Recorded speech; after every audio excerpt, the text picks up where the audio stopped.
The Mayor of Kingstown Season 4 Episode 1, titled Coming Round the Mountain, picks off right where Season 3's dramatic ending left off, pulling no punches in its first chapter.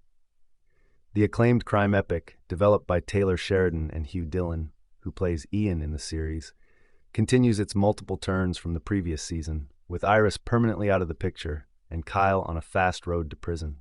The principles of Mayor of Kingstown's compelling immersion haven't changed in the slightest. The tale is still incredibly amusing, even when it occasionally veers off course, and the tone is still harsh and questionable. The focus of Season 4 is Kyle's incarceration at Anchor Bay Correctional for the foreseeable future, and Mike's inability to keep him safe from Nina Hobbs, the new warden in town, who looks even more morally upright and devout than Kareem was in Season 3. In addition, Mike severes his relationship with Evelyn because she won't do anything more to spare Kyle from prison. Ian refuses to give in to Evelyn's persistent demands for information on the trigger-happy Robert because he understands that doing so would be detrimental to him, Kyle, and Mike.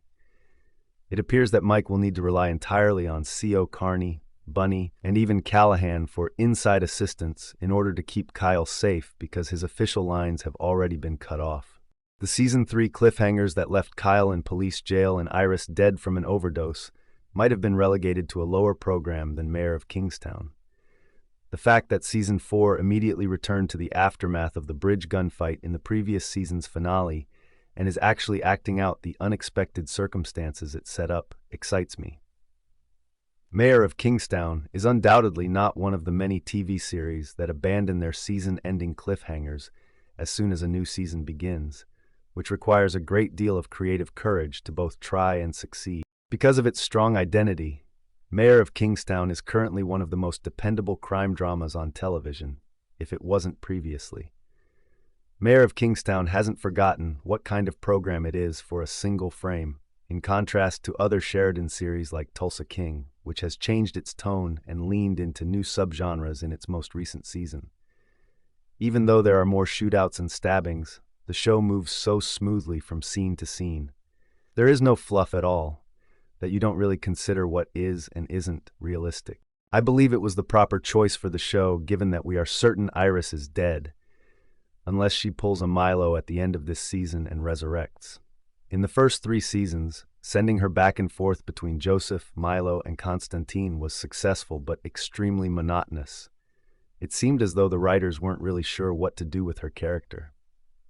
When, or if, Mike learns of her passing this season, perhaps we will finally understand what she meant to him. From Mitch's death during a robbery in the pilot episode to Miriam's death in the Season 2 finale, Mayor of Kingstown has shown itself to be brutal when it comes to character fatalities. These all demonstrate that no character is ever totally secure, with the exception of Mike. Kareem's death was also brutal, however significant because of his sacrifice. This season, Mike will be put to the test like no before, even if Kyle is the one incarcerated. He feels helpless in the entire scenario, particularly with the new warden who won't bend or cooperate. Expect it to begin in Season 4, Episode 2, as Mike threatened that if anything happened to Kyle, there would be consequences inside the prison. Nina is the immovable object to Mike's irresistible force. Her "tell that to Jesus" line was amazing. Mike may have finally gotten Milo off his back, but at least he was willing to cooperate. Not to be overlooked is the enigmatic newcomer Frank Moses, who in one of the most ingenious neo-Western scenarios I've ever seen on television uses a freight train as a guillotine for a poor group of Russians. I immediately thought, now that's how you start a new season, and that was before the opening titles had even rolled. I'm also interested to see how Cindy, the new CO, fits into all of this. She might end up being a great help to Mike and Kyle. When all is said and done, the Mayor of Kingstown Season 4 premiere is excellent. In addition to continuing where Season 3 left off and introducing some fascinating new characters and challenges, it laid a compelling foundation that will captivate fans right away. With 9 episodes remaining, Mayor of Kingstown Season 4 has gotten off to an incredible start. Please subscribe.